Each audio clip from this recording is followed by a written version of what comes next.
감사함을 주 예수님의 이름으로 기도합니다. 아멘. 할렐루야. 시간 하나님께서 우리에게 주신 말씀은 구약성경 다니엘 8장 1에서 12절까지입니다. 우리 같이 교독하고 설교를 통해서 8장 전체적인 내용을 같이 살펴보기 원합니다. 우리 1에서 12절 교독하겠습니다. 나 다니엘에게 처음에 나타난 환상 후 벨사살 왕 제3년에 다시 한 환상이 나타나니라. 내가 환상을 보았는데 내가 그것을 볼 때 내 몸은 엘람 지방 수산성에 있었고 내가 환상을 보기는 을레 강변에서이니라. 내가 눈을 들어 본즉 강가에 두 뿔 가진 순양이 섰는데 그 두 뿔이 다 길었으며 그중 한 뿔은 다른 뿔보다 길었고 그 긴 것은 나중에 난 것이더라. 내가 본즉 그 순양이 서쪽과 북쪽과 남쪽을 향하여 받으나 그것을 당할 짐승이 하나도 없고 그 손에서 구할 자가 없으므로 그것이 원하는 대로 행하고 강하여졌더라. 내가 생각할 때 한 수렴수가 서쪽에서부터 와서 온 지면에 두루 다니되 땅에 닿지 아니하며 그 염소의 두 눈 사이에는 현저한 뿔이 있더라. 두 뿔 가진 순양 곧 내가 본 바 강가에 섰던 양에게로 나아가되 분노한 힘으로 그것에게로 달려가더니 내가 본즉 그것이 순양에게로 가까이 나아가서는 더욱 성내어 그 순양을 쳐서 그 두 뿔을 꺾으나 순양에게는 그것을 대적할 힘이 없으므로 그것이 순양을 땅에 엎드러뜨리고 짓밟았으나 순양을 그 손에서 벗어나게 할 자가 없었더라. 소가 스스로 심히 강대하여 가더니 강성할 때 그 큰 뿔이 꺾이고 그 대신에 현저한 뿔 넷이 하늘 사방을 향하여 났더라. 그중 한 뿔에서 또 작은 뿔 하나가 나서 남쪽과 동쪽과 또 영화로운 땅을 향하여 심히 커지더니 그것이 하늘 군대에 미칠 만큼 커져서 그 군대와 별들 중에 몇을 땅에 떨어뜨리고 그것을 짓밟고 또 스스로 높아져서 군대의 주제를 대적하며 그에게 매일 드리는 제사를 없애버렸고 그의 성소를 헐었으며 함께 있습니다. 그의 악으로 말미암아 백성이 매일 드리는 제사가 넘긴 바 되었고 그것이 또 진리를 땅에 던지며 자의로 행하여 형통하였더라. 아멘. 우리 시간에 오늘 말씀을 통해서 두 번째 환상 속에서 본 하나님의 모습이라는 제목으로 우리 같이 말씀 나누기 원합니다. 세상에는 같은 것을 보는 여러 가지 다른 관점들이 존재합니다. 같은 사물, 사람, 사건을 봐도 서로 다른 관점으로 이해하고 또 묘사합니다. 누군가 전영천이란 사람은 어떤 사람이냐라고 물어보면 저희 아내는 이런 남편입니다라고 할 것이고 저희 부모님은 이런 아들입니다라고 하시겠죠. 그런 것처럼 같은 것을 봐도 다른 모습에 집중하는 경우가 있습니다. 성경에도 이런 경우들이 있습니다. 대표적으로 사복음서는 예수님을 네 가지 관점으로 각자의 주제를 가지고 강조하며 여러 가지 관점으로 기록됐습니다. 그래서 우리는 예수님을 더 입체적으로 또 풍성하게 깊게 알 수 있습니다. 오늘 읽은 본문도 이와 마찬가지입니다. 지난번에 저희는 다니엘 7장에서 세상 역사가 어떻게 흘러갈지에 대한 네 마리 짐승 환상을 통해서 보았습니다. 우리는 그 첫 번째 환상에서 하나님의 모습을 어떤 분으로 보았죠? 역사를 주관하시는 위대한 왕의 모습으로 보았습니다. 그리고 또 오늘은 이어서 8장은 또 다른 세상 역사에 관한 두 번째 환상을 보여주는데 이번에는 네 마리가 아니라 두 마리의 짐승이 나오는 환상입니다. 이 두 번째 환상에서는 하나님을 왕이시긴 하지만 동시에 한 사람 한 사람을 세밀하게 역사하시는 분으로 묘사할 것입니다. 그래서 이 시간에는 함께 다니엘의 두 번째 환상을 살펴보면서 이 성경은 하나님을 또한 어떤 관점으로 묘사하는지 그분이 어떤 분이시라고 말씀하는지 나누면서 우리 하나님을 더욱더 깊이 알아가는 은혜가 있기를 간절히 소망합니다. 먼저 본문의 첫째 메시지입니다. 두 번째 환상 하나님 어떤 분으로 묘사합니까? 같이 읽어보겠습니다. 시작. 하나님은 한 사람 한 사람 우리의 관심사를 통해 하나님의 위대한 일들을 이루어 가시는 분이십니다. 네, 그렇습니다. 자, 먼저 다니엘이 언제 어디서 두 번째 환상을 보는지 1절을 제가 읽어보겠습니다.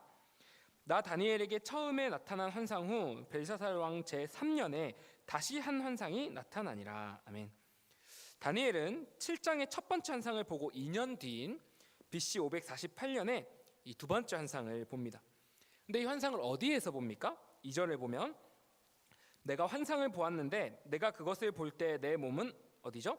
엘람 지방 수산성에 있었고 내가 환상을 보기는 을레 강변에서이니라. 아멘. 자, 수산성 옆에 있는 을레라고 하는 강변에서 봅니다. 자, 을레 강가에서 어떤 내용을 볼까요? 우리 아까 읽었던 3에서 8절을 요약해 보자면 먼저 3, 4절에 두 개의 뿔을 가진 한 순양이 나타납니다.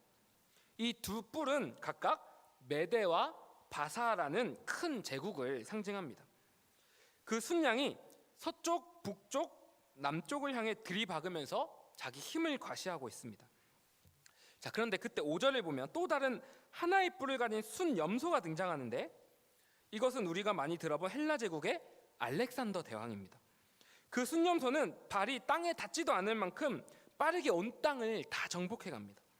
그리고 이 순염소가 먼저 있었던 그 순양을 쳐서 이기는데 이것은 역사적으로 알렉산더 헬라 제국이 메데 바사를 이겼던 것을 상징합니다. 그리고 마지막 8절에 보면 그 이제 순염소가 잘 있다가 갑자기 그 하나의 큰 뿔이 꺾이고 그 자리에서 뿔 4개가 자라나는데 이것은 무엇이냐면 역사적으로 알렉산더가 죽은 후에 헬라 제국이 각각 4개의 나라로 분리되었던 것을 상징합니다. 즉 요약하면 무엇입니까? 다니엘은 어떤 장면을 보고 있습니까?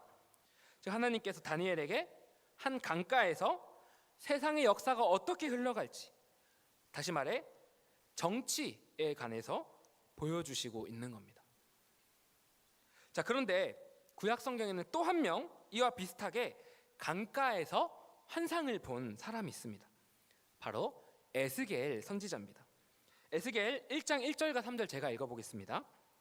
30째 해 넷째 달 초닷새에 내가 그발 강가에 사로잡힌 자 중에 있을 때에 하늘이 열리며 하나님의 모습이 내게 보이니 3절 갈대아 땅 그발 강가에서 여호와의 말씀이 부시의 아들 제사장 나 에스겔에게 특별히 임하고 여호와의 권능이 내 위에 있으니라. 아멘. 에스겔은 그발 강가에서 하나님 주신 환상을 봅니다. 에스겔은 어떤 내용을 보게 될까요? 에스겔서를 쭉 읽어보면 에스겔은 성전에 관한 장엄한 환상을 보게 됩니다. 여러분, 하나님은 이렇게 에스겔에게도 또 다니엘에게도 똑같이 강가에서 환상을 보여주십니다. 그런데 하필이면 다니엘은 세상의 역사에 관해, 즉 정치에 관해서 보여주시고 또 에스겔에겐 하필이면 이 성전에 관해서 보여주실까요?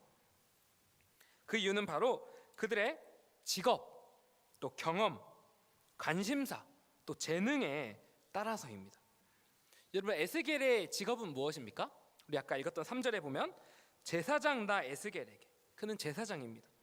에스겔은 지금 바벨론 포로로 끌려가면서도 그의 관심은 온통 내가 있던 우리 성전은 어떻게 될까?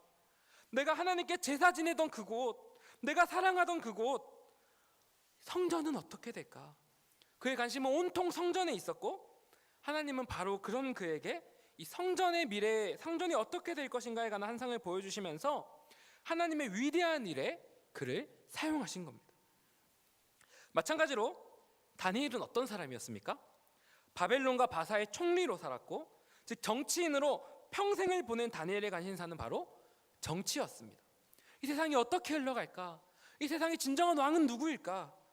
그래서 하나님은 그에게 방금 나눴던 그 정치에 관한 환상을 보여주시면서 그를 통해 또 하나님의 위대한 일을 지금 이루어가고 계시다는 겁니다. 사랑하는 성도 여러분, 이렇게 하나님은 우리의 직업에 따라서 또 우리의 관심사에 따라서 또 우리의 특별한 경험한 그 경험에 따라서 즉 우리의 마음이 어디에 쏟아져 있느냐, 어디에 관심이 있느냐에 따라서 각자 한 사람 한 사람에게 알맞게 그를 사용하시고 그 한 사람 한 사람을 통해서 하나님의 위대한 일들을 정말 다채롭게 이루어 가십니다. 저는 예전에 저에게 있었던 한 일을 통해서 정말 하나님은 우리의 관심사를 통해 또 경험을 통해 사용하시는구나 라는 걸 느꼈습니다. 제가 예전에 아는 전도사님께 연락이 왔는데 어떤 5살짜리 아이가 아쉽게도 백혈병에 걸려서 굉장히 힘든 시간을 겪다가 드디어 이식 수술을 받게 됐는데 코로나 때문에 AB형 혈소판 헌혈자가 부족해서 지금 굉장히 난처한 상황에 있다라고 하는 겁니다. 근데 마침 제가 AB형이라서 도움이 될 수 있겠구나 하고 굉장히 기쁘게 이제 헌혈을 하겠다고 하고 방법을 찾고 있었습니다. 근데 알고 보니까 그때 제가 계속 먹고 있던 약이 있는데 이 약을 먹는 때는 당분간 헌혈을 할 수가 없었습니다. 그래서 정말 마음이 너무 안타깝고, 그래서 며칠간 내내 그 아이가 어떻게 됐을까, 지정 헌혈자를 구했을까, 이 아이의 이름이 머릿속을 떠나지 않았습니다. 그리고 그 경험을 통해서 이 약을 다 먹고 나면 꼭 기간을 정해서 정기적으로 헌혈을 해야겠다. 그리고 작은 힘이겠지만 SNS를 통해서 코로나19로 인해 헌혈자가 많이 줄었으니 우리 힘을 합쳐봅시다, 이런 메시지를 좀 알려야겠다라는 다짐을 하게 됐습니다. 사랑하는 성도 여러분, 이렇게 하나님은 우리가 일상 가운데 어쩌면 그냥 지나쳐버릴 수도 있는, 혹은 또 내 마음이 이렇게 쏟아지는 그런 특별한 경험들을 통해서, 또 내 마음이 쏟아지고 있는 그 관심사를 통해서 우리의 마음을 움직이시고 우리의 삶을 그곳으로 발걸음을 향하게 하시고, 또 이 상황 속에서 하나님의 뜻을 구하게 하시면서 우리 한 사람 한 사람을 통하여 하나님의 일들을 이루어 가신다는 겁니다. 물론 성경을 보면 바울처럼 어느 날 강권적으로 이끌어서 사용하시는 사람도 있습니다. 그러나 바로 그때에도 하나님은 그 바울의 그 자라난 배경, 그가 알고 있던 구약에 대한 지식, 이런 것들을 사용하셔서 그에게 맞게 그를 활용해서 쓰시는 걸 우리가 볼 수 있지 않습니까? 사랑하는 성도 여러분, 여러분에겐 요즘 어떤 관심사가 있으십니까? 다니엘과 에스겔은 똑같이 강가에서 환상을 봤지만 하나님은 그들의 직업, 관심사, 또 특별한 경험에 따라 서로 다른 비전을 보여주시고 그들을 다르게 사용하셨습니다. 그렇게 하나님은 우리들 한 사람 한 사람을 통해 하나님 나라의 모든 영역에서 아름답고 위대한 일들을 이루어 가십니다. 여러분, 요즘 어디에 마음을 쏟고 계십니까? 또 어떤 경험을 하고 계시며 어떤 직업을 가지고 계십니까?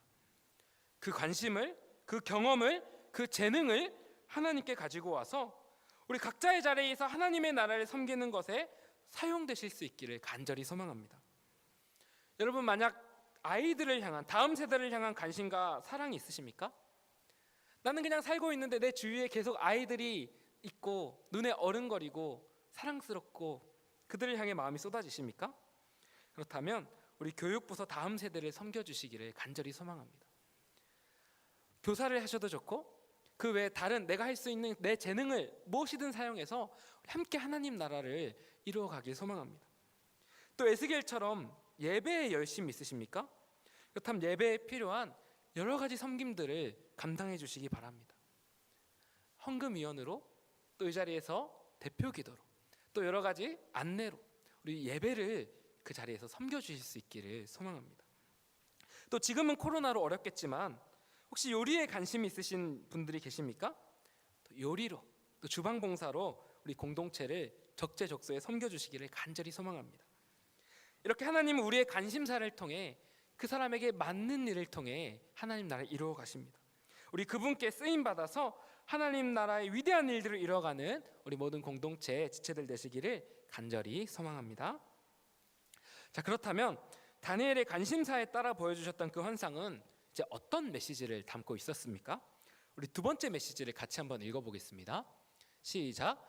하나님은 성도들의 아픔을 하나님의 아픔으로 여기시는 분이십니다. 하나님은 또한 이런 분이시라는 겁니다. 자, 9절을 보면 순념소의 머리에 새로 돋은 4개의 뿔 중 하나에, 그 뿔에 또 작은 뿔 하나가 덧나서는 그 작은 뿔이 남쪽과 동쪽 그리고 영화로운 땅, 즉 이스라엘을 향해서 심히 커져갔다라고 말씀합니다. 이 커져가고 있는 무서운 기세의 이 작은 뿔은 전에 봤던 7장에서도 그랬듯이 이제 400년 뒤 이스라엘을 핍박할 그 셀류커스 왕국의 폭군 안티오코스 4세 에피파네스 왕을 상징합니다. 10에서 12절을 보면 안티오코스 4세 왕이 이스라엘을 향해 크게 4가지 엄청난 죄를 지으며 그들을 핍박한다는 것을 알 수 있습니다. 그가 지은 첫 번째 죄는 제사장들을 죽인 것입니다. 10절에 별들 중에 몇을 땅에 떨어뜨리고 그것들을 짓밟고, 여기서 별은 다니엘 12장 3절을 참고해 보자면 아마 제사장을 의미하는 것 같습니다. 제사장들을 마구 죽였습니다. 또 두 번째 죄는 매일 하나님께 드리던 제사를 없애버린 겁니다. 11절에 그에게 매일 드리는 제사를 없애버렸고, 당시 이스라엘 백성들은 성전에서 매일 아침 저녁 주야로 2번의 제사를 드려왔는데 그것을 다 없애버린 겁니다. 또 그의 세 번째 죄는 성전을 헐어버린 겁니다. 11절 그의 성소를 헐었으며, 예루살렘 성전을 공격해서 거기 있는 기물을 다 가져가고 파괴하고 심지어 거기다 제우스상을 세우고 그 백성들을 굉장히 핍박했습니다. 또 마지막 네 번째 죄는 성경을 없애버린 겁니다. 12절에 또 진리를 땅에 던지며, 이 진리가 성경을 의미합니다. 자, 그리고 이렇게 하나님께서 미리 보여주신 대로 약 400년 뒤에 안티오쿠스 4세는 예루살렘으로 쳐들어와서 제사장을 죽이고 제사를 없애고 성전을 헐고 성경을 불태우고 하나님을 믿는 신실한 백성들을 마구잡이로 죽이고 정말 엄청난 환난과 핍박을 주게 됩니다. 자, 그런데 여러분, 중요한 것은 이렇게 하나님의 백성들, 성도들을 괴롭게 한 이 일에 관해서 성경은 뭐라고 말씀합니까? 이렇게 성도들을 대적하는 것은 곧 바로 하나님을 대적하는 것이고, 또 성도들이 고통받을 바로 그때 하늘에 계신 하나님이 함께 아파하셨다는 것입니다. 그것이 10절입니다. 같이 한번 읽어보겠습니다. 시작. 이것이 하늘 군대에 미칠 만큼 커져서 그 군대와 별들 중에 며칠 땅에 떨어뜨리고 그것들을 짓밟고. 아멘. 분명히 이 안티오쿠스 4세는 땅에 이스라엘 백성을 공격했는데 이것은 곧 하늘을 공격한 것이었다. 성도들을 공격한 것은 마치 하나님의 천국 군대를 공격한 것과 다름없다라고 말씀합니다. 또 11절 또 스스로 높아져서 군대의 주제를 대적하며, 하늘 군대의 주인 누구십니까? 하나님이십니다. 하나님 보시기에 이 땅의 성도들을 공격한 이 사건은 바로 하늘 군대의 주제이신 여호와 하나님 자신을 공격한 것과 전혀 다름없다. 하나님은 이 일을 이렇게 보고 계셨다라는 겁니다. 그래서 12절에 그의 악으로 말미암아 할 때 이 악은 원어로 보면 반역죄에 해당합니다. 즉 감히 성도들을 괴롭힌 안티오코스를 향해 하나님은 감히 네가 내 성도들, 내 백성들을, 내 자녀들을 건드리냐? 이것은 바로 나를 향한 반역이다. 이렇게 하나님이 분노하시고 같이 안타까워하시고 아파하시고 곧 하나님이 대신 갚으실, 이것은 바로 하나님의 일이었다라고 오늘 성경은 말씀하고 있다는 것입니다. 여러분, 또 13절을 보면 또 재밌는 장면이 하나 나오는데요. 제가 읽어보겠습니다. 내가 들은즉 한 거룩한 이가 말하더니 다른 거룩한 이가 그 말하는 이에게 묻되 환상에 나타난 바 매일 드리는 제사와 망하게 하는 죄악에 대한 일과 성소와 백성이 내준 바 되며 짓밟힌 일이 어느 때까지 이를꼬 하매. 아멘. 여기 거룩한 이들은 먼저 천국에 간 믿음의 선배들을 말합니다.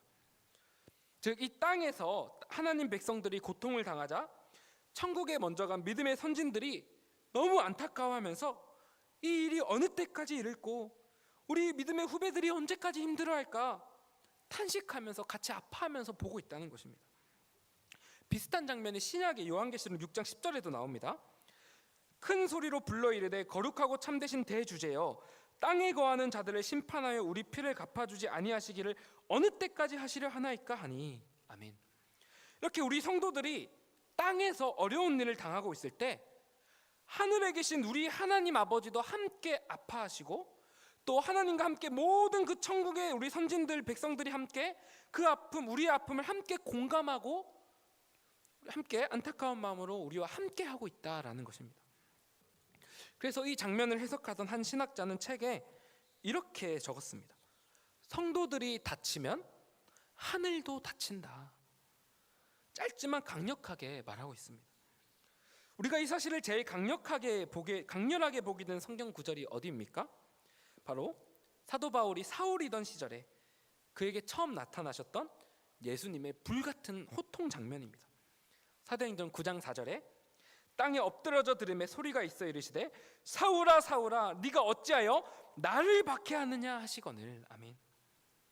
사울은 분명 땅에서 성도들을 괴롭혔는데 예수님이 나타나셔서 왜 네가 나를 박해하느냐, 성도들의 아픔이 내 아픔인데, 성도들과 내가 한 몸인데 감히 왜 나를 박해하느냐라고 혼을 내셨던 겁니다. 사랑하는 성도 여러분, 우리가 아파할 때 우리 하나님 아버지가 함께 아파하십니다. 우리가 아프고 상처받고 괴롭고 슬플 때, 이 땅에서 살아가는 삶이 너무 괴로울 때 우리 주님이 바로 함께 괴로워하십니다. 우리 주님이 다 아십니다. 우리는 인생의 그러한 때 단 한 번도 혼자였던 적이 없습니다. 여러분, 우리가 힘들고 괴로울 때 사람에게 공감받는 것도 얼마나 큰 위로와 힘이 됩니까? 너무 마음이 아프고 실패하고 외롭고 쓸쓸할 때, 혼자 있다가 그냥 눈물이 터질 것만 같을 때, 그때 내 마음을 알아주는 한 사람이 내 옆에 와서 나도 정말 그런 적이 있어, 난 이 마음 정말 잘 알아, 네가 힘들었던 거 나한테 다 털어놓고 말해도 돼 하면서 같이 눈시울이 붉어져 줄 때, 우리는 그때 마음이 얼마나 울컥하면서 당장 그 마음을 좀 털어놓는다고 내 상황이 변할 건 하나도 없지만 왠지 모르게 마음의 응어리가 서서히 풀려가고 큰 위로와 힘을 얻게 되는 때가 있지 않습니까? 근데 어떤 한 사람이 아니라 바로 하늘의 주제이신 하나님께서, 세상을 다스리신 우리 왕 우리 예수님께서 그대 마음을 다 아시고 아픔에 공감하시고 함께 안타깝고 아파하신다는 이 사실이, 그래서 내 고통은 하나님의 일이라는 사실이 얼마나 놀라운 일입니까? 여러분, 요즘 우리 청소년과 청년들이 좋아하는 찬양 중에서 공감하시네라는 찬양이 있습니다. 제가 가사를 한번 읽어드리겠습니다.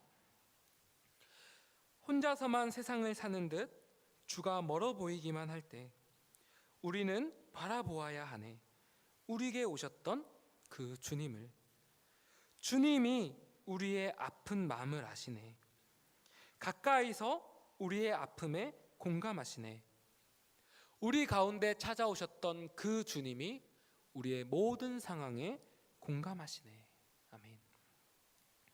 사랑하는 성도 여러분, 우리 이제는 내가 괴롭을 때, 힘들 때 혼자 그냥 쿡 삼키고 그냥 참지 마시고, 내 아픔을 지금 함께 느끼고 계시고 하늘에서 나를 바라보고 계신, 또 나와 하나 되신 그 내 모든 아픔을 공감하시는 바로 그 하나님께 우리 내 모든 형편을 다 털어놓고 그분의 공감에 우리 위로를 받으며 나아갑시다.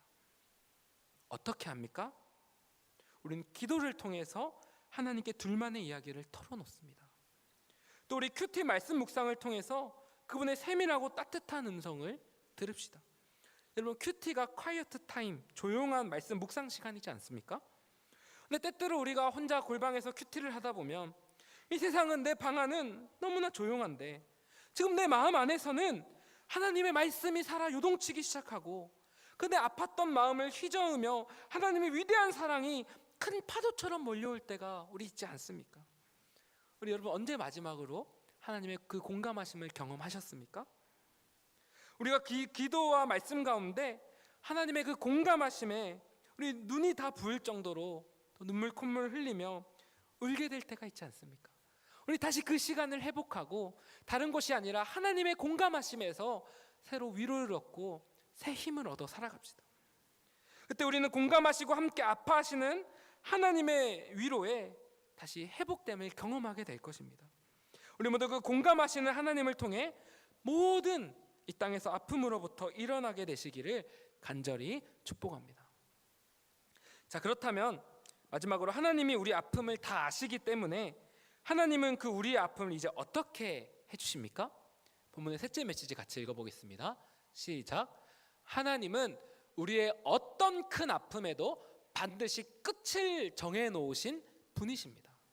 우리 그 모든 아픔에 공감하실 뿐만 아니라 끝을 정해놓으시고 그 끝을 알고 계시는 분이시라는 겁니다. 아까 본 13절에 그 천국의 한 사람이 이 고통스러운 일이 언제까지일꼬 라고 하자 14절에 또 다른 한 사람이 다니엘에게 와서 이렇게 말을 합니다. 14절 제가 읽어보겠습니다. 그가 내게 이르되 2300주야까지이니 그때의 성소가 정결하게 되리라 하였느니라. 아멘. 2300주야, 즉 2300번의 아침과 밤이 지나면 반드시 성전이 다시 회복되고 그 힘들었던 일이 끝이 날 것이다 라는 겁니다. 여러분, 여기 2300주야, 2300번의 낮과 밤은 무엇을 의미할까요?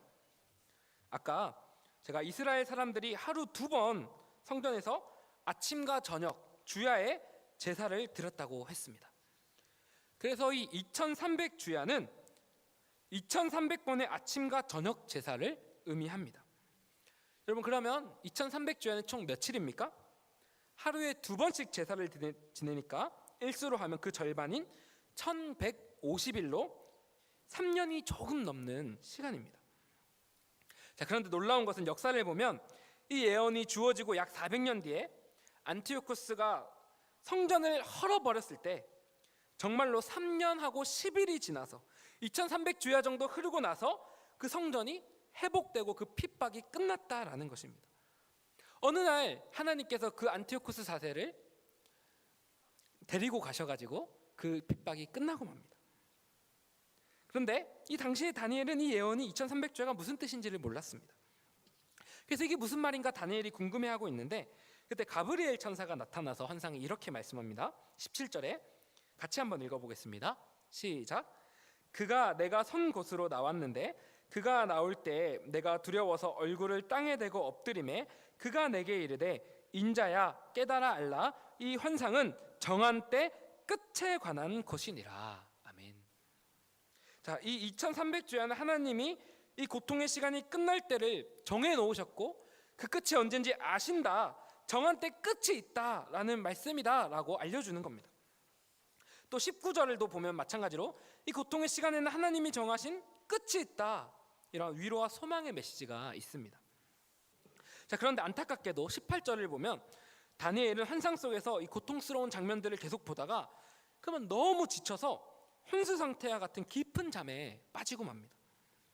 자, 그러나 하나님은 그런 연약한 다니엘을 어떻게 하십니까? 18절 제가 읽어봅니다. 그가 내게 말할 때 내가 얼굴을 땅에 대고 엎드려 깊이 잠들매 그가 나를 어루만져서 일으켜 세우며. 아멘.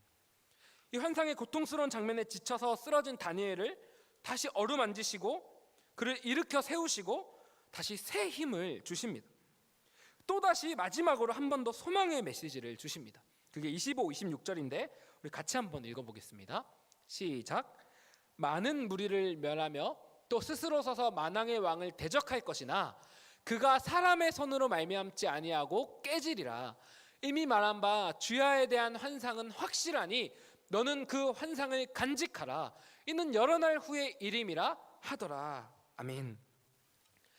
아까 말한 것처럼 안티오쿠스 4세는 사람의 손으로 누가 죽이는 게 아니라 하나님이 갑자기 어떤 병을 주셔서 그냥 데려가 버리십니다. 그래서 이렇게 말씀하시는 거죠. 다니엘아, 안티오쿠스 4세는 하나님을 대적하며 하나님의 백성을 괴롭히겠지만 반드시 하나님이 정하신 2300주야가 지나면 그는 사람의 손이 아닌 나 하나님의 손에 의해 산산조각나 깨질 것이다.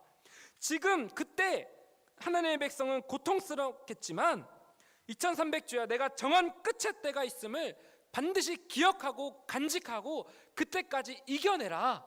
이렇게 새 힘을 주시고 있는 것입니다. 소망에 이겨낼 약속을 주시는 겁니다. 사랑하는 성도 여러분, 이렇게 우리의 고통에는 하나님이 정하신 때 끝이 있습니다. 여러분, 이 사실이 우리에게 얼마나 큰 위로가 되는지 모릅니다. 근데 여러분, 한 가지 문제가 있다면 그것이 무엇입니까?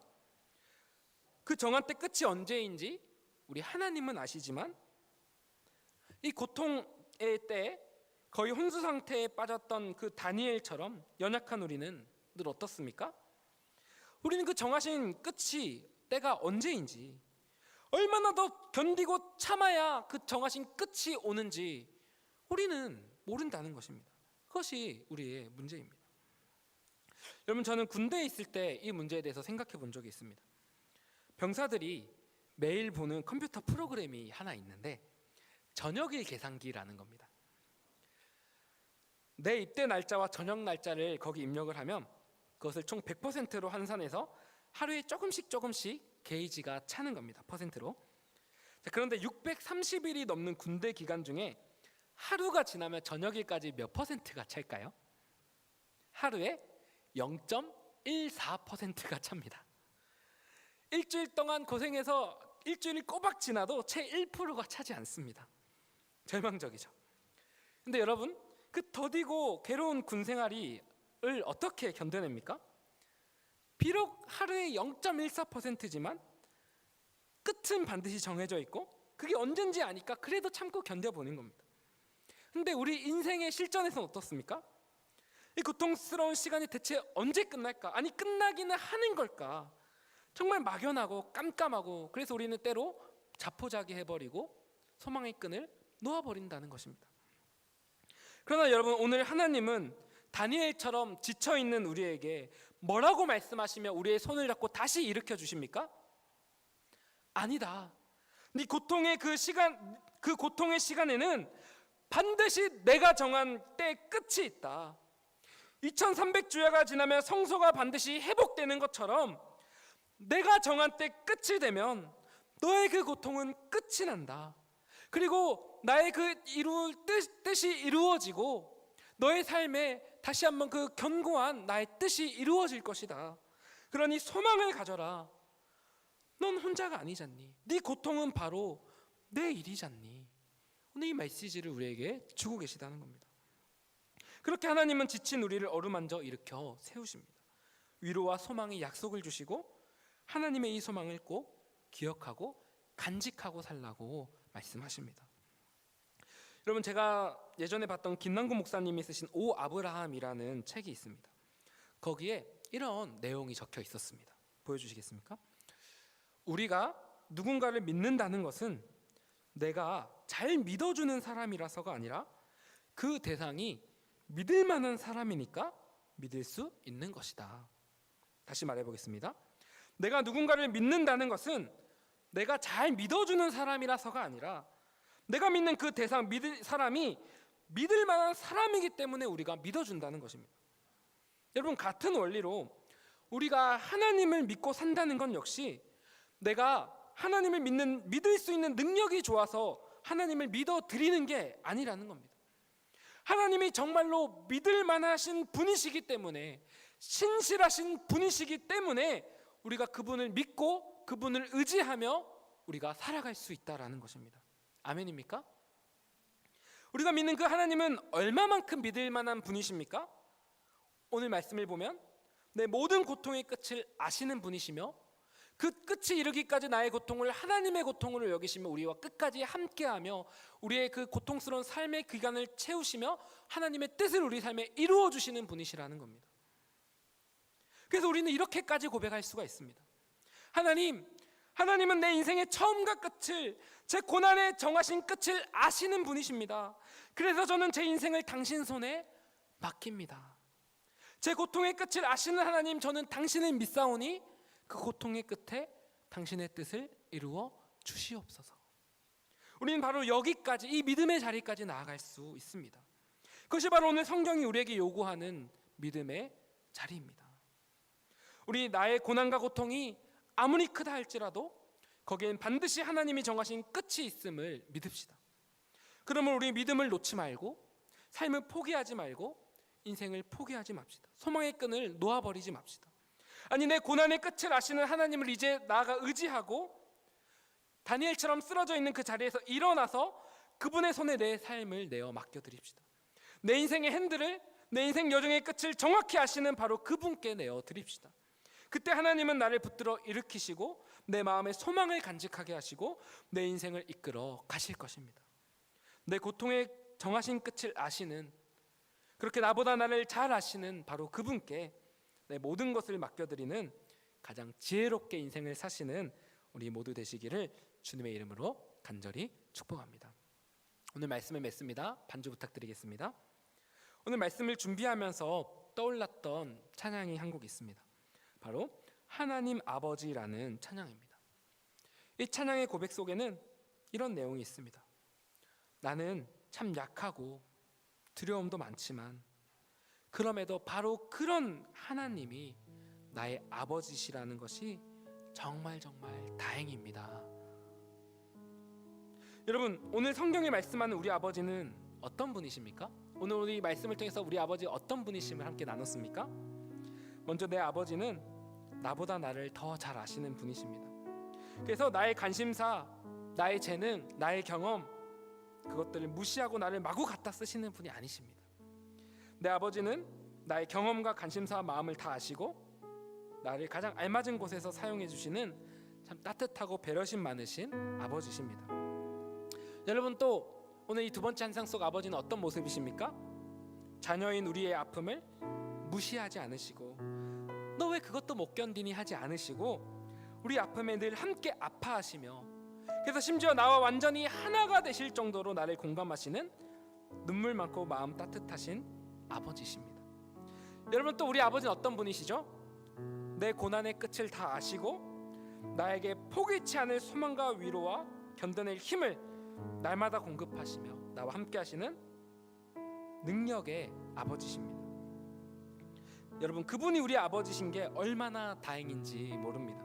여러분, 이 아버지가 바로 다니엘의 두 번째 환상 속에서 보게 된 우리 아버지의 모습입니다. 우리 시간에 함께 이 하나님 아버지라는 찬양을 하면서 우리 아버지의 모습을 마음에 선명히 간직하며 나아가기를 원합니다.